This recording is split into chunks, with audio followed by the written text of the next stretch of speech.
Another Dooley Noted podcast comes to you from the Coach's Podcast Room at Spurrier's Gridiron Grill in Celebration Point.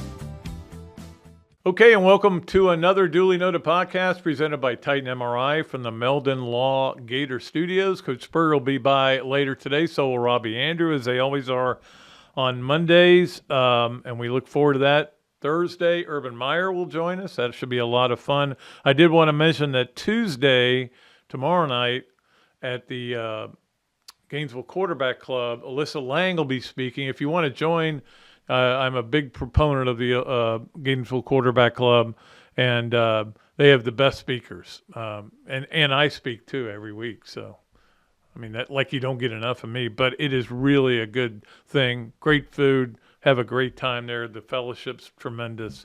So I strongly suggest you come over on Tuesday and join and see Alyssa Lang. She'll be great. Look forward to seeing her and talking to her. She's been on this show several times and will be again. All right, let's move to our Process Service of Gainesville starting five, brought to you by Process Service of Gainesville, as it normally would be, and our friend Scott Hart. Let's start with number one. I'm going to start with Gator basketball. I know the Super Bowl was yesterday. We'll get to it, okay? But I'm going to start with Gator basketball, and that was the big win for them.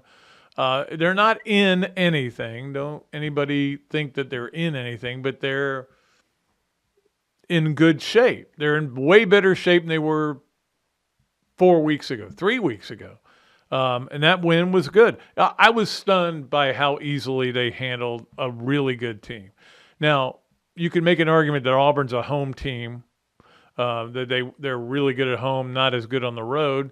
And it's a good argument, but they don't get just blown out like that. I mean, Florida was great. Florida was played like a team you want to watch in the tournament. It's almost like if that was the last weekend of the season, Florida would get in no matter what their record was. Almost like you didn't want FSU to get in the Final Four for football last year because that team you knew couldn't compete. This Florida team you know can compete. All that is well and good, but you still got to win the games you got to win. Going down the stretch. Kugel was unbelievable. If Kugel's lob pass to Tyrese Samuel had ended up in a dunk, that place, there would not be a roof left on the O-Dome because they were just losing their mind already, and that would have been amazing. He was really good. Pullen was really good. Clayton making that first three, I thought, set the tone for the game. It was just a great day for the Gators, but still got a lot of work to do. It's a long season. You've won. You've beaten Auburn at home 2 years ago and didn't make the tournament. So you know that. I don't know how many players were on the team then. Maybe none. I'm trying to think. I don't think if any were. But the bottom line is you can still remind them of it. The bottom line is I'm going to try not to say bottom line three times in a row. That's going to be the bottom line. Good win, obviously, for the Gators. Let's get to number two on our starting Process Service of Gainesville starting five. And I did watch a lot of basketball Saturday, like a lot of people did, kind of gearing up for the Super Bowl. And I did watch the Kentucky game, and I just couldn't believe it because I had it on the second TV. And like Gonzaga's struggled all year. They're good, but they haven't been great. And there's question whether they were going to make the tournament. Well, they took a big step towards it by beating Kentucky in Rupp. Yes, that means 3 straight losses for Kentucky at Rupp. And when I told my wife that it never happened at Rupp Arena before, that they'd lost 3 straight home games, she goes, "Oh, great. So they suck now." And I go, no. You should take pride in being part of that history, part of history. Florida beat them in Rupp. That started them on a downward spiral. Be happy. I'm happy. You should be happy. So there was a lot of games on the weekend, but Florida's still not out of the race for the SEC championship. I can't believe I'm saying that. They're now 6-3, and I think they're a game out of first, right? Or 6-4 maybe. They're right in the mix. I'm not saying they're going to win it. I still think Auburn's a really good team. They just had a bad day. Sometimes that happens. I still think Alabama's a really good team that gets to play Florida twice. Now, the opportunity's there for Florida. I'm not saying they're going to take it. You know me. But anyway, I think you're getting my point if I'm making one. That would be a first on this show. All right, let's get to number 3. We'll go to the Super Bowl. Certainly it was, you had to watch it. You have to watch every minute of it. You had to see the halftime show. You had to see the all the shots of Taylor Swift, which I don't have a problem with it. I mean, it's a little self-serving, but I didn't watch any pregame stuff. I watched all the other stuff that was on, which was more entertaining. I'd give the game on a 1 to 10 scale a 4. The game itself was not a great game. They were talking about it was one of the greatest games. No, it was a bad game.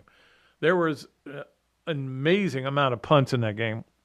The finish, though, I would give maybe a 7, maybe an 8, and this was the finish. Our Campus USA play of the game, play of the weekend, was this play, which is basically Kadarius Toney's play. Now, it's not just a play he ran. Didn't you say, Zach, he ran it last year to beat the Eagles? At the end of the game against the Eagles last year. Against the Eagles last year. Mm-hmm. And then he also ran it at Florida. They used to run that all the time where you go in motion and then you have to have that speed and then go around the other way to get the touchdown pass, and especially works at short yardage. And I've seen it happen many times. It's happened with Toney. But that was McCole Hardman, a dog, taking a Gator play. Come on, man. But, of course, Toney was out for that game with an injury. The halftime, I gave a 5, but only because I don't know Usher's songs. I knew the one at the end, which I was begging him not to play because they literally every time they would advertise Usher being the halftime, it would be the same song. And I would go, does he have a second song? I don't know Usher's music. People tell me how great he is. I watched it. I thought he was really good. I think Alicia Keys was great, even if she got groped by him. I thought his dancing was tremendous. I thought it was cool. Ludacris came out. I'm not like I'm not an old man going, where are the Beatles? We want more of Jerry and the Pacemakers. No, I mean, I know normal music, like music. I totally am always talking about new music. But for me, it was just okay. It wasn't anything special. The dancing was pretty good. What do you give it, Zach, on a 1 to 10? I thought it was like a 7 or 8. I'm honestly cracking up because I thought that Jerry and the Pacemakers was something you just made up, so I Googled it. No, Ferry Cross the Mersey, man. Ferry Cross the Mersey was the #1 song, I think, at one point. And it was actually given to the Beatles, and they turned it down, and Jerry and the Pacemakers made it and got a #1 song out of it. So there. That's the end of the show. No.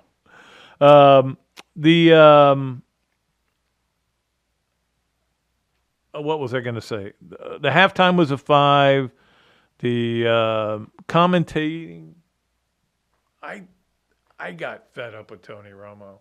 And I got to be honest with you. I don't watch that many NFL games from kickoff to last play of the game. So I probably don't hear him. I might come in the room and hear him a little bit, but I listen to him the entire game. He is like on my list of, and he's down on the list because there's a lot of people on that list of people I would least like to make a 3-hour car ride with because he never shuts up. And he talked over the winning touchdown, and I just think I don't like him. Everybody says he's a great guy. I'm sure he is. Good golfer. Way better than me. But I just found him cumbersome. Just too much. Too much for me. The food was a 9, and I'll tell you why. My wife made great food, and as she always does. And we just had a great, just the two of us. Just the two of us. Can you sing that song? I actually don't. Okay, Smith made a remix version. Yeah, I'm trying to remember who sang that. Was it James Ingram? No. Jerry and the Pacemakers, I think it was. All right. So anyway, that was my take on the Super Bowl. Oh, the commercials. I gave a 4-2 as well. Look, there were about 3 good ones. Half the commercials, I had no idea what they were advertising. I would go, what are they doing here? What are they doing? Oh, it's for what? Is that a video game? Or I just didn't know what they were talking about half the time. I did love the Dunkin' Donuts one. Was great. I mean, when you got that kind of star power, you can't screw it up. You had Brady, Matt Damon, Affleck, and J-Lo. You can't beat that. And then I liked the Ken Jeong one. Was good. And there was one other that I liked, but most of them were just boring and not that good. I think the writer's strike affected it. That's what I'm going to say. All right, let's get to number 4 on our process service of Gainesville starting 5. Mahomes and the dynasty that you're going to hear. Everybody's going to want to talk about it. Look, you win 3 in 5 years. You got a dynasty. You can call it a mini dynasty, but guess what? They're not going anywhere. Travis Kelce said he's coming back. Andy Reid's definitely coming back. Mahomes is still the quarterback. They're not. It's a question of who can beat them next year. And the 49ers look like the best opportunity to beat them. I think the 49ers actually in Vegas are the favorites to win the Super Bowl next year. Guess what? They don't win that. They don't win the Super Bowl because of Mahomes. So they never do. And also don't take the kickoff and start of the new overtime rules, which I guess maybe they didn't know the rules. Somebody was saying that today. I don't know. We'll talk about that today on the radio. But 6 Gators get Super Bowl rings, including Tommy Townsend, who averaged 50.5 yards a punt and made the great save on the bad snap on the 57-yard field goal. I think he was in the running for MVP. It is amazing to me. I wrote this in my back 9 column that Dan Marino and Jim Kelly don't have Super Bowl rings, but Trey Dean is going to have one. He's on the practice squad for, oh, man. Makes me want to shout. All right, let's get to number 5 on our process service of Gainesville starting 5. And that Florida is looking for a new strength coach. Craig Fitzgerald was here 5 weeks. Went to Boston College. He and Bill O'Brien are apparently best friends for life. And kind of like Patrick Starr. And I did watch some of the Nickelodeon coverage of the game. It was actually pretty funny. But I just couldn't stay with it. You know what I mean? I watched it for a little while. And then I was like, hey, let's get back to the football part of it. That was when the game was really boring, as it was for most of the game. But anyway, it's a loss for Florida. They had a lot of momentum going. Seemed like things were going in the right direction.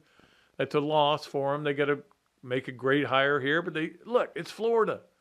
I can't understand why a guy would go to Boston College from Florida, except that your best friend is up there. Like if Robbie called me and said, hey, can you come up here and do a podcast? Man, sorry, Zach, I'd probably leave.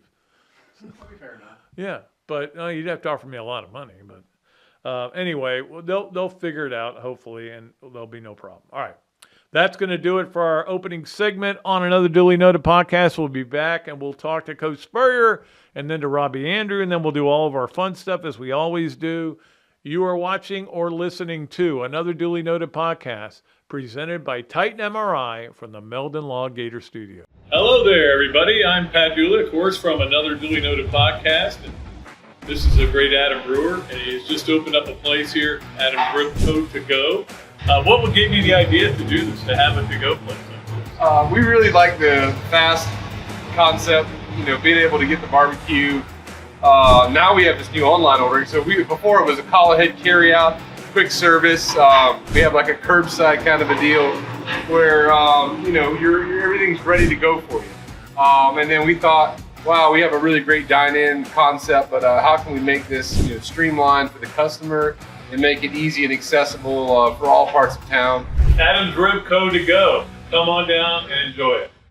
Things have certainly got a little out of hand lately when it comes to just buying our everyday necessities. Just look at gas, streaming services, and heck, even chicken wings. Well, there is one necessity that shouldn't cost a ton: taking care of yourself and helping fix all the aches and pains in life. And the fine folks at Titan MRI agree. With costs a fraction of what you'd pay at a hospital, you'll not only save money, you'll be taken care of by staff with over 20 years experience. So when you need an MRI, call Titan first, and you can go where your doctors send their families. Now offering CAT scans. Process Service of Gainesville offers a rapid turnaround on affidavits of service for Gator lawyers locally and nationwide. Our friend Scott Hart offers immediate responses on status requests and is a member of NAPS and FAPS. And he has been a part of the community for almost 2 decades. Need service? Call Process Service of Gainesville at 407-697-9592 or email shartgators, that's G8TR, at yahoo.com. And make sure you ask about the paralegal legal secretary bonus program. Okay, welcome back to another Dooley Noted podcast presented by Titan MRI from the Meldon Law Gator Studios here at Steve Spurrier's Gridiron Grill. And we are joined, as we always are, on Mondays by Steve Spurrier, brought to you by Meldon Law. And Coach, your Niners didn't quite get it done, but what a finish it was. I don't know if it was a great game, but it was a great finish to that game. Yeah, we talked briefly about a lot of mistakes the Niners made. And obviously it's going to be a close game. In fact, I wore my red for the Niners, not the Bulldogs today. But anyway, before the game, people always, who you like? Who you think's going to win? And I said, well, obviously I'm pulling for the 49ers. I was with those guys for 9 years. But I just got a feeling Kansas City is going to find a way to win by about 3 points. I mean, they beat Baltimore that way, and all through, they just find a way to win the game. But San Francisco now did not play a clean enough game. No, Extra didn't. point blocked. The punt, Ray hit the guy's foot. Ray should have just gathered it and fell on it. He was trying to pick it up and run, and they get it and score a touchdown next play. So Kansas City did not have those crucial mistakes. And then the linebacker for San Francisco running on the field. Running on the Achilles. field, yeah. Yeah, man. So it wasn't meant to be, I guess, for the Niners. They could have done some things better here, there, and the other. But Kansas City hung in there and overtime, made enough plays to win the game. Yeah, I mean, but that's what they do. The Chiefs. I mean, that's why I usually wouldn't pick the Chiefs in a game like that, but because I like the Chiefs. I love Mahomes, and he's my favorite player. Yeah. So, but I go, they'll find a way to win this game, so I might as well pick them this year. I think they'd only made one first down and the fumbled punt, and they didn't do much the first half, but they and our punter, Gator punter, Tommy Townsend, had a great, they were talking about that on the radio. Had a 62-yard punt with no return, net 62, and I think overall he averaged 55 or so, something like that. Well, so let me ask you this. Positions, As a former punter, you would love this. Both punters had the same number of punts and averaged the same Is that right? same stat. I think it was 50.8 yards a punt. Both of them did. Average that. Because I know Townsend had one. But not only that, but he had the great hold on the 57-yard field goal because that snap was way over here and he got it down. I mean, that was a very athletic play to do that. And, I mean, it did make a long one. Mm-hmm. I mean, if that doesn't happen, I mean, it's just – and he hit it pretty low, but the two guys that had their hands up, looked like it went right between them. I know. It looked like I don't know, but it came out low, but it went, 53? 57. 50, that was the 57 one. Well, I remember the one after the extra point that was blocked, and I was thinking about your game against Florida, against South Carolina, when Jarvis Moss blocked that kick in the last play. Yep. And I'm like, it felt like that. Like he kicked it a little bit low, but it probably would have been okay. But it matters where the hands are. Mm-hmm. You go up like this, there's a lot of space there. Like we always say in golf, it's 90% air where those trees are. You know? Sometimes you just get it right in the kicking lane. Yeah. And sometimes it happens that way, I guess. But anyway, I tell you what, some other things of interest. Andy Brandy passed away. Yeah, I talked about week. that. Andy Brandy was the winningest coach in Florida sports history. He was our women's tennis coach here for 17 years, 90 through, 06 or 7, something like that. Well, it's hard to believe it's been 22 years since he left here. I mean, And it made me feel old. I was writing it down today. He won 14 out of 17 SECs. He did. Yep. Won 3 national championships, 92, 96, 98, and overall winning percentage of 91.3%, something like that. So he was an all-time great, and he wasn't that old, 72, I think, is all he was. Didn't you take the team over there one day and say, hey, we want? Well, I went, and I closed practice early. Yeah. I said I'm going to watch the tennis match because we're playing for the SEC championship today. Regular season back then, just whoever has the best record, and then I think they may have had a tournament after that. But anyway, it was sad to see Coach Andy Brandy pass away. And anyway, another thing I want to mention is Danny Warfel's coming to town March the 7th. He's speaking at an FCA event. Yes, he is. At Greenhouse Church in sort of in North Gainesville. And we got Doug Johnson and Shane Matthews coming, and Danny. And those were our 3 quarterbacks in the 90s. That's right. And I coached all through the 90s. So I was messing around the other day, and I said, well, I wonder what their SEC record was, each of them. Well, Danny, his 4 years, we were 34-2. Lost to Auburn twice. That's right. But won SEC, of course, every year. Shane, 90, 91, 92, he was 19-3 in SEC games. And Doug, now, he played when we didn't win any SECs. We missed by 1 game, every one of them. He was 20-4 his years. Now, Noah played a little bit in there, and Terry Dean played, and so forth. But well, you Doug remember in Johnson '99 you got there to the championship yeah, we were game, 7-1. but his arm went out on him. We were 7-1 in '98 and '99. Yeah. But we didn't win the SEC. But Doug had a outstanding career here, really did. So anyway, they're going to be there, and we're going to take some pictures before. So the people that are coming to the event, hopefully they'll get there early and get a picture of all 4 of us with you, them in it, and maybe give $100 to the FCA of Alachua County. So that's what we're doing March the 7th. Hopefully we can get a good crowd out there for that. I don't think anybody wants a picture of me. They just want pictures of famous people. The quarterbacks. Yeah, the quarterbacks. Everybody who played quarterback. I guess I ought to figure out what my SEC record was in the 60s. Oh. We lost. You lost 2-1 into Georgia. 2-1, I think. Yeah, I think that's right. I think we only played, did we play 6 back then probably? It was different. I mean, the schedules, Mm-hmm. were so different back then. When you look at the schedule now, you go, well, where's this team? Where's this team? But you always played Georgia. That was the only thing that Georgia and LSU. Played, I don't know. You got LSU early. every year. Yeah, and seemed like we played Mississippi State every year for some reason, and then we rotated and played Auburn every year. Yeah, yep. Georgia, Auburn every year. Back in the old days when Florida and Auburn played every year instead of never playing like they do now. Yeah, that was always kind of silly. It was right next to Auburn as the big conference game. They were very close to each other. Which one was the biggest? Seems like back then. Well, that was the big thing when you got here. Everybody said, well, you can't play Auburn and Georgia back to back, right? You can't keep doing that. Yeah. Well, why not? When Emmett was here the 3 years prior to 90, we were actually 0-6 against those guys. That's right. Well, the next 3 years we were 6-0, so nobody worried about that anymore after that. Yeah. All right. I do want to talk about the basketball team, and obviously they look like a NCAA tournament team in this game. Played really well. Yeah, I really like the way Coach Todd Golden is speaking to his players about. We had a nice lead at halftime, and he said, "Hey, let's see if we can increase the lead as we go through the second half."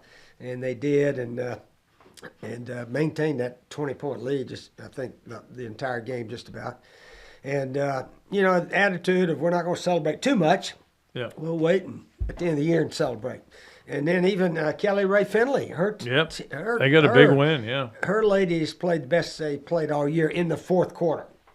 They were down 10 against Arkansas, and we're not playing very well at all. And then for some reason, they really started playing like a team. They did not take bad shots. They played great defense, had a few breakaway layups, and played excellent defense. we ended up winning by about 4 or 5. Yeah. So it was the best quarter, and hopefully the Lady Gators can learn from that and play 4 quarters like that, and we'll have a chance to. Well, that's been their problem is closing out games, and the last 2 they've really done a great job of that, and certainly are playing well. That's true. So I'm guessing you didn't watch the halftime show. Did you watch the halftime show? Oh, just a little bit. Yeah. You're not. Yeah. Usher. Yeah, I might Usher have put on a Yeah. fun show. I he was fine. I thought he was a really good dancer. Yeah, he's. Yeah, and all the commercials. Everybody's talking about the commercials on the radio. I never paid a lot of attention to commercials. Do you? But Well, I guess some of them are pretty funny. you almost feel like Yeah. you have to watch the Super Bowl commercials, but I got to be honest with you, they weren't great. There was a couple that were really funny, but most of them were like half. When they would get over, you would go, "What was that a commercial for?" I don't even know what it was a commercial for. It's just weird like that. Next week I won't be here at 1:30. We may, if we can do it earlier or later, it'd be good. Bill Carr's funeral service is a week from today, Right. 1 o'clock, and certainly want to give him a respectable send-off. My teammate, my offensive center, all 3 years here at Florida. So I'm sure there'll be a huge crowd at the Episcopal Church downtown for that. Yeah, good man. And we talked a little bit about him last week, but he just was a good dude and really cared about college football as much as anybody I ever knew. He cared about the future of it. I'm not sure there are people in charge now that care about the future of it. They just care about tomorrow, not 6 years from now. Yeah, you would think something is coming from Congress. I guess they have the power to make some rules for us that we can get it somehow evened up. I still think you have to have some type of cap on how much money you can spend. Supposedly Ohio State has spent, 13 to million. 15 million just bringing players in for next year. I wanted to ask you, too, about Chip Kelly. Leaves his job as a head coach at UCLA and goes to Ohio State to be offensive coordinator. He wanted out of there so bad that he would take a coordinator's job. Yeah. I think he was saying, I can't play the NIL game with Southern Cal and some of these other schools. We're going to a new conference where they own NIL, where Ohio State owns NIL, Michigan owns. We are. I need to get out, and whatever job I can get. I think he feels like he's landing on his feet. Yeah, it's not a fair game when the schools that have the big money guys and want to spend it. So that's where we are, and you would hope somebody. I don't know if the NCAA has the power to do it, or Congress. Those guys, I know they've talked about it. Yep. But hopefully something will happen real soon. Well, that's the thing. I mean, this is why the players have wanted money, is because coaches, like Bill O'Brien was your offensive coordinator for about a month. And then he goes to Boston College. And then he takes Florida's strength coach, who was here 5 months, leaves to go there. I mean, the role models. 5 days. Yeah. 5 days, not 5 months. The role models basically are take the money when you can get it for these kids. So that's what they're going to do. Yeah, we're looking for a new strength coach. Craig Fitzgerald and O'Brien go way back to Maryland days. So they were good friends and so forth. And he had a chance to go be strength coach at Boston College. That doesn't make sense to me. Leave Florida for Boston College. You got to be a real good buddy to go do that. Yeah, it's not like they've been a dominant football power for a long time. All right, Coach, you got anything else? Oh, that's about it for now. Interesting golf last week. This guy, Nick Taylor. In fact, it was on today. I was watching part of it today. He birdied 5 of the last 6 holes. He did. And won in overtime against Hoffman. And he had a great day, too. But it was amazing. He made every putt. He looked at it for 5, 6 straight holes. Well, some of the players had to get after the crowd over there, and Billy Horschel was one of them. He said they were yelling during somebody's swing, and he's like, "Hey, we got an effing job we're doing here." I mean, I get it. They may have gone over the line.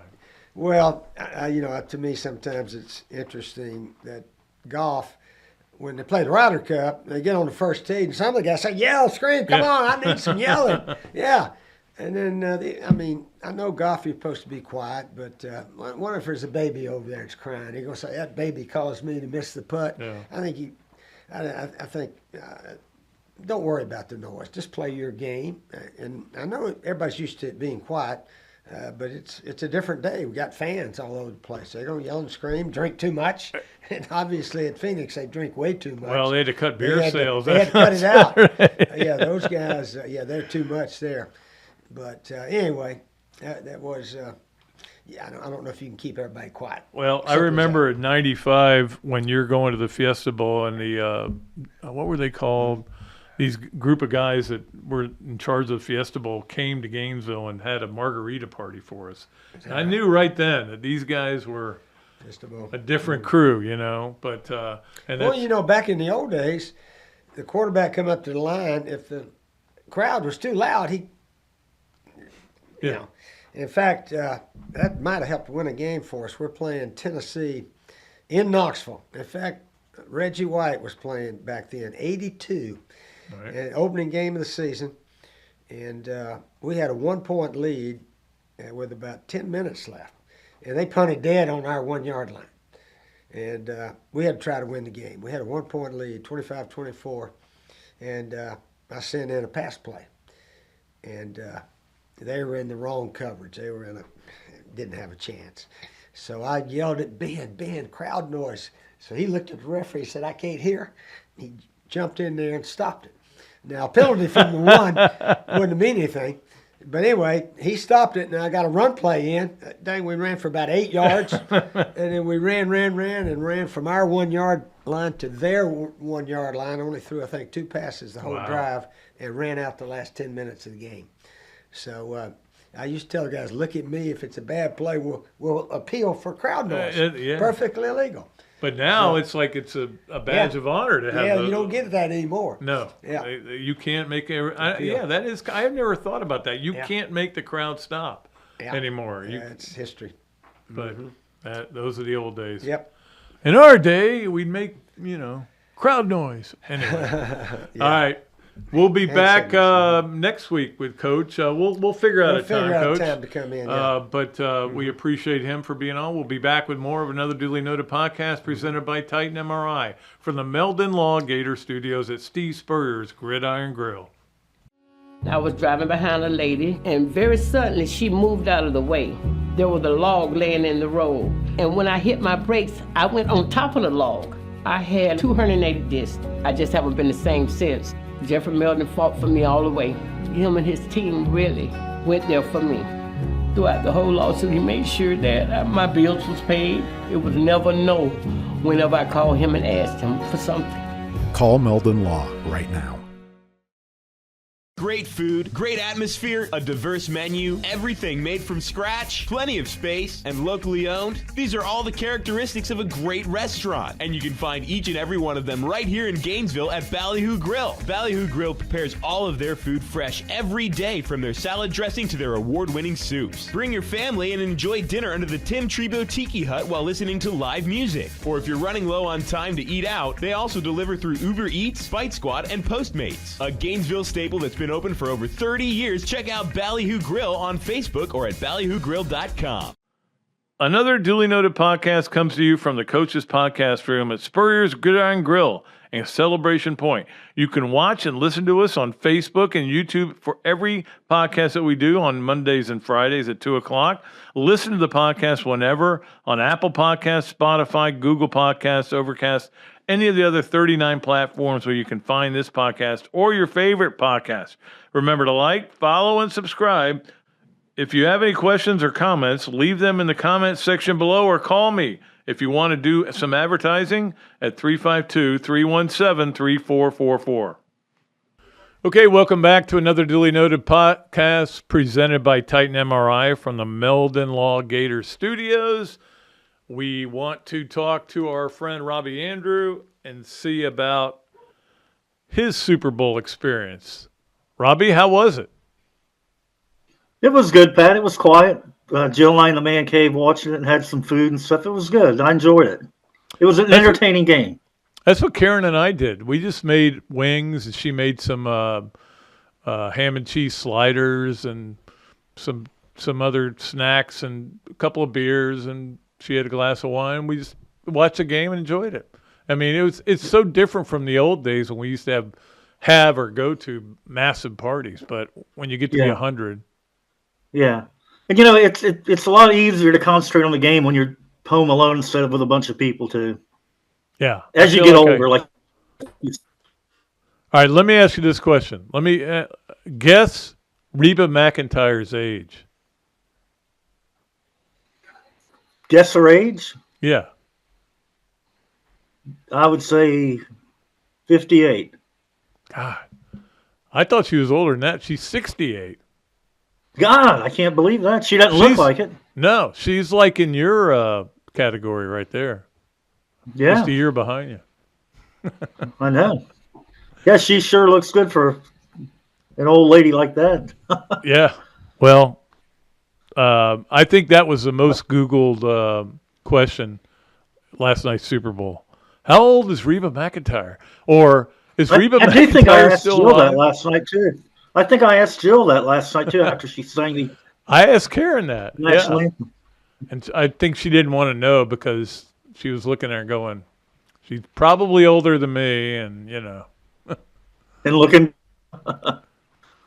She was awesome. I thought she did a good job. All right, it's time for us to play Yes, Nowhere, Maybe. It's brought to you by Big Mills Cheesesteak, which also brings you the Big Mills Cheesesteak Zoom line. And, of course, you go there and talk about whether you listen to this podcast or not. You get free fries with your order. Number one, Robbie, on Yes, Nowhere, Maybe. You are a big fan of Post Malone.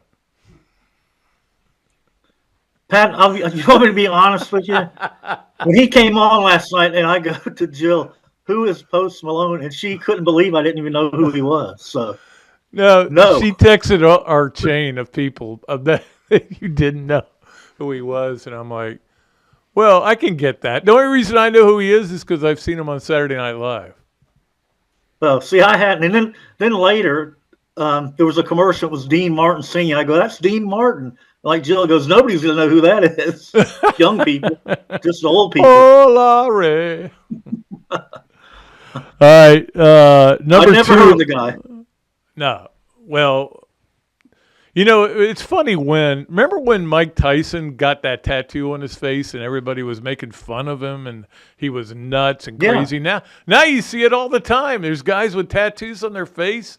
Who's the other guy that was in the box? I can't think of his name, but he had tattoos all over his face. 21 Savage. They introduced him to Paul McCartney.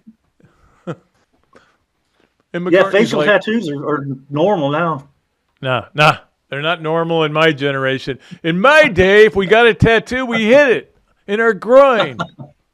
And we liked it. All right, number two on the Yes, Nowhere, Maybe, Robbie. Florida will make the NCAA tournament in basketball. I'm going to go ahead and say yes, they are, even though the schedule's really tough, Pat. I was very impressed with how they played against Auburn. I know they went through that scoring drought late, but they had such a big lead. And, going into that game, I thought Auburn was going to kind of spank them a little bit the way Auburn had been playing. And Florida, I thought, played a great game. The bigs really came through. The guards were good again. So I think now that it's setting up well that they're going to make it to the tournament. Golden joked afterward. They're a lock, but they're definitely not that. But I think they're going to make it. They're not a lock, no. Yeah, they're not a lock. Nobody's a lock. There's about three teams that are locked. But look, what they can't do is lose to the LSUs, the the Vanderbilts. They got to win all those games. If you split with Alabama, you're going to be fine. South Carolina is going to be a tough game, certainly. But they got that second quad one win, which was important. Finally, on Yes, Nowhere, Maybe. Go ahead. But one more thing, Pat, on the basketball thing. After the big win against Kentucky, they kind of were a little flat and lost a 1-point game to A&M. They've got to avoid that tomorrow night against LSU because I know they're home, but they can still – LSU's dangerous, so – they got to be careful about that. I've watched LSU all year. They got a lot of good players in that team, and they've got guys that can score. So they're going to have to, if you take it lightly, it's not going to go well. I mean, it's not like they're chopped liver. All right, finally on yes, nowhere, maybe, Robbie. A 5-inning perfect game in softball is still a perfect game. Yes, nowhere, maybe. Oh, absolutely yes, Pat. I mean, a perfect game is a perfect game. If you get everybody out, no hits, no walks, no matter how many innings, it's a perfect. If it's an official game, it's a perfect game. So give her credit for it. Yeah, I kind of believe in that too. I believe, hey, look, that's all the outs you asked me to get. How many? Yeah. If you want me to get 3 more, I'll go get them. But that's all the outs that you asked me to get. So good for her. Yeah, if it's an official game. Yeah. If it's an official game and it's a no-hitter, then it's a no-hitter. So just take it for what it is. And she's got a big honor coming later on this show. So. Oh, that's good, Pat. Cool. I don't want to give it away. It's coming up it's coming up next. Robbie, as always, thank you. Appreciate you. Yeah, Pat, good to see you. All right, good seeing you. All right, always enjoy Robbie being on the show. Let's get to our Adams Ribco to Go Gator of the weekend, and I had a lot of options here. It was a great weekend for Florida athletics. We know that. We talked about it. Obviously, basketball, women's basketball, whatever you want to talk about. But to me, if in your first game you ever pitch at a school, you pitch a perfect game, you should be the Gator of the week or of the weekend. Or I'll just make it of all time. I'm not going to go that far. But Olivia Miller did that for Florida. Now, it was 5 innings. It was Bethune-Cookman, not exactly a softball powerhouse. But it's hard to pitch a perfect game. When you're overpowering, it's not as hard to pitch a no-hitter, obviously, because if you have a bad, somebody doesn't look right to you and you give them 4 balls, that can happen very easily. We just don't match up pitching-wise. Or somebody just kicks a ball or somebody drops a ball. You don't get a perfect game. She got a perfect game. So she is our Adams Ribco to Go Gator of the weekend. Congratulations to her. She's been on campus for a little bit of time and already is a Gator of the weekend. Let's get to our Leonardo's at Millhopper quick picks. Spent some time on Thursday with my good friend with my good friend Kyle Cohen out there we were out at Electronics World, doing a remote out there, and he brought food out there as he always does. What a great guy he is and all the great things he does for this community. Okay, so I'm going to give it to you this way. 2 games for Florida softball coming up against Jacksonville. One there, one here. We'll talk about it in a minute in Swamp Games of the Week. But total runs scored. Let's do something exotic. We just been going, oh, who's going to win the Super Bowl? Blah. Who's going to win the Gator game? I want to do something a little more exotic. We're going to do total runs scored for the Florida JU series, 2-game series. So think about it. You've got 28 innings of softball, unless there's extra innings. How many runs will be scored? Just give me a number. If you get it right, you should get an award just for getting that right. And maybe I'll do something like that. All right, let's get to our that's our Leonardo's and Millhopper quick picks. Let's get to our Hesser and Kipke 3 things. And of course, we appreciate Ken and Jennifer for being a major sponsor of this show.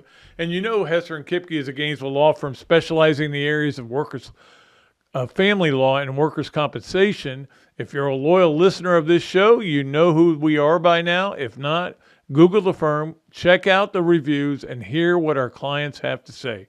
Ken and Jennifer can be reached at 24/7, or not at 24/7, but 24/7. If you call 24/7, they're not going to be able to get them. But if you call this number or text it, 352-339-9920, Hesser and Kipke. Let's do their 3 things. And number 1, you knew it would probably eventually happen where it went over the line at the Phoenix Open, Waste Management Open, whatever you want to call it. I played that course. It's a wonderful course, by the way, just humble brag. But during the tournament Sunday, it got out of hand. People were drinking so much that on Saturday they had to cut off beer sales. It wasn't like we have to cut it off at 6 o'clock. We have to do that. We're cutting it off. You guys are too drunk. So they cut off beer sales, and then on Sunday, there was a bunch of incidents where people were screaming during a guy's swing or during a guy's putt, which, look, I get it. This isn't the Live Tour, okay? But so I get that this is the way you are set up to play golf, and when people disrupt it, I get where it bothers you. You're playing, you're doing your job for a lot of money. Billy Horschel got really upset for them talking and screaming something out during a guy's swing. They've just gone too far with this thing. It's gone over the edge. The question is, can you put the toothpaste back in the tube? And I don't know the answer to that. I love watching the tournament. I watched a lot of it yesterday because I love the course, and I do like the fact that the crowds. There's somewhere between Augusta and Phoenix. There's something in between that's good for fan participation. Let's put it that way. Number 2, on the Hesser and Kipke 3 things, Florida women winning a big game for them. I mean, I still don't think there's a path to the tournament for them. They just have lost too many games where they had a chance to, but that was a good win to win on the road at Mississippi State, a team they'd already lost to, and to win by 20. Blew them out. I watched the whole game. It was really nice. The lead in to the Super Bowl, you've heard of that, the Super Bowl was great because I got to watch the end of that Iowa game and the controversy there. I got to watch the Florida game, women's game, and then I got to watch the golf, and then there was a game was starting. I didn't have to watch any pregame. That was great. But they won by 20, so good win. They're starting to play they're starting to win and finish games. That's the biggest thing to me that they've had a problem with is finishing games. And they're starting to do that right now. So they've got a lot of really good players. Their problem is they need another big person. They need somebody else. Faith Dude is in there and doing the best she can, but if she gets in foul trouble, where do you go? I like Kindred. I like watching her play. She's good too. Yeah, believe it or not, I know that much about women's basketball. I watch all their games. I care about them. It's just me. It's just the way I am. All right, and let's get to number 3 on Hesser and Kipke's 3 things, which is another women's sport. Just what you wanted, I know. But I talk about women's sports, and if you don't like that, don't listen to the podcast. No, don't leave me now. Kidding. But we do talk women's sports here. Sometimes at length, sometimes in short little snippets. This is number 3 on our Hesser and Kipke's 3 things. Softball season started. 5 games down in Tampa. Went 4-1. I don't consider it a success because they lost the only game against a really good team, which was Michigan. But it was 10 innings. They lost 2-1. What was a major success was the pitching. It wasn't just Olivia Miller. It was, Rothrock and all the other Rothrock. She's got a great name. Zach Rothrock is our producer, but she was amazing. Ava Brown had an amazing weekend. This is going to be a really fun team to watch. So I look forward to it. So that is our Hesser and Kipke 3 things. They went 4-1, by the way. The only game that was close, they couldn't get the big hits. So they need to get better at that. But we'll see. It's very early in the season, as we know. Let's get to our Swamp Restaurant Games of the Week. And I know what the games of the weekend were because my daughter was there like all day at the Swamp Restaurant, studying first, doing homework, and then watching football. At least that's what she said. Of course, I've had those days where, Mom, I was studying, and then I went. I just went over to the bar and just say hi to some friends. But anyway, I'm sure she had a great time. I hope she did. Anyway, let's get to our Swamp Games of the Week. Tuesday night, LSU, Florida. Big game for the Gators. We know that. You need to win these kind of games. The game's in Gainesville, 8 p.m. on the SEC network. So it works out well for me because I'll be over at the quarterback club, and then I'll just be able to, come home and watch pretty much the whole game and be able to write it. It's on the SEC network, as I said. Ole Miss at Kentucky, I would watch that game. That'll be a good game because I want to see if Kentucky loses again. They've lost 3 in a row, as we talked about. 9 o'clock on ESPN on Wednesday, South Carolina at Auburn. That is a good game to watch. 8:30 on the SEC network. Thursday, the women are playing Ole Miss at 6, and it's an ESPN Plus game. Tuesday, softball is at JU at 6 p.m. I mentioned that. And then Wednesday, their home opener against JU at 6 o'clock. We got to figure out what we're going to do with some of the radio broadcasts coming up, because there's a lot. This is when it kind of changes, and it's hard to get because with baseball, softball, everything that's going on, it's crazy. All right, those are our swamp games of the week, and hopefully you got over there this weekend, because there was a lot of stuff to watch, and there'll be a lot of stuff coming up. Don't forget, we're not that far from March Madness. Don't forget that. And they'll have some unbelievable specials over there. Let's get to Pat Dooley Storytime, brought to you, as always, by our friends at Eastlake Pediatrics. Mike Jordan and the people down there, we appreciate them so much. We're running out of time with them, and I hate to say goodbye, but they're leaving us, and that's cool. And they've been a great sponsor and a great friend. Mike Jordan has. Look forward to seeing him soon. But that spot is open if somebody wants me to continue telling stories. But I'll tell the one today, and that is about the passing away, which was a little bit of a surprise to me, at Andy Brandy at 72, I believe he was. I was a little surprised with that happened, but Andy Brandy and I have a great history, and it was wonderful. And he would give me a hard time. But and again, for those of you who don't know, he was Florida's women's tennis coach during this incredible run that they had. They won 3 national championships. I was there for 2 of them. One of them was in Tallahassee. How great was that? I think Lorianne Friedman, for some reason, got the winning point. That's some reason that sticks in my head, but I can't remember what I had for breakfast.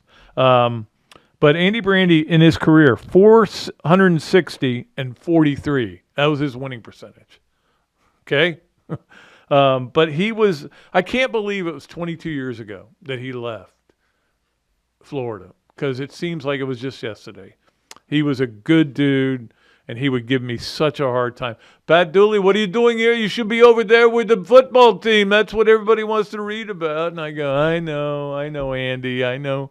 Believe me. But I loved covering his teams. I loved covering his players. I loved covering Andy. And I'll miss him. I did not know he was in ill health. He was out at LSU actually helping his son. He was a co-coach of the team out there. So I miss Andy. I miss him already. He was a good dude. Feels like I'm doing this every week, or I'm talking about somebody who's passed away, but that's just unfortunate. It's what happens when you get to be Reba McEntire's age, okay?